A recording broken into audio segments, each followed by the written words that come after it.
गीता का सबसे पहला उपदेश यह है कि आपके सारे दुखों का कारण किसी को अपना मानना है। आप कभी गौर करना, आपकी जिंदगी के सारे दुख, सारी तकलीफें, सारी चिंताएं वहीं से आती है जहां आपका अपनापन होता है कि ये मेरा है, ये मेरा अपना है। वहीं से आपकी जिंदगी में दुख आना शुरू हो जाते हैं। एक व्यक्ति के पास एक बहुत बड़ा महल था। उसने जिंदगी भर की सारी संपत्ति लगाकर उस महल को बनाया था। आसपास के शहरों के कई लोग उसके महल को देखने आते थे।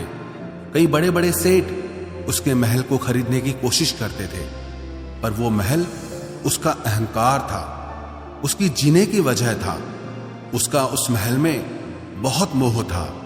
एक दिन उसके महल में आग लग गई और वो कहीं बाजार गया हुआ था। जब वो घर लौट कर आया तो उसने देखा कि मेरा महल आग में जल रहा है। अपने घर को आग में जलता हुआ देखकर उसे इतना दुख हुआ। उसने कहा, अगर ये महल नहीं रहेगा तो मैं भी जिंदा नहीं रहूंगा। अगर मेरा महल ही जल रहा है तो मैं जी के क्या करूंगा।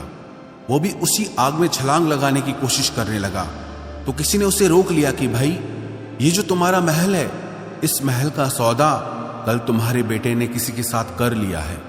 जब उसे पता चला कि ये महल अब मेरा नहीं रहा, किसी और का हो चुका है, तो उसकी सारी चिंता खत्म हो गई।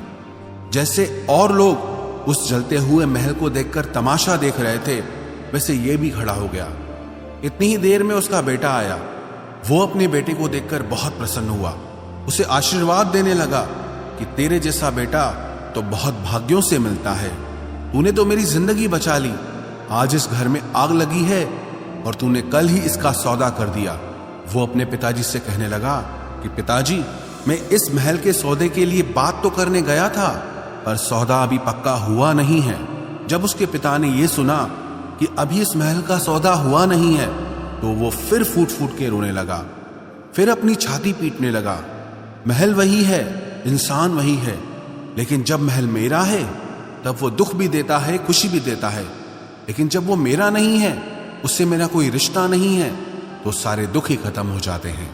ऐसे ही जिंदगी में जब किसी जगह को, किसी इंसान को, किसी रिश्ते को, किसी काम को हम अपना मान लेते हैं, मेरा मान लेते हैं, तो वहीं से ही सारे दुखों की शुरुआत होती है, वहीं से हर तकलीफ की शुरुआत होती है।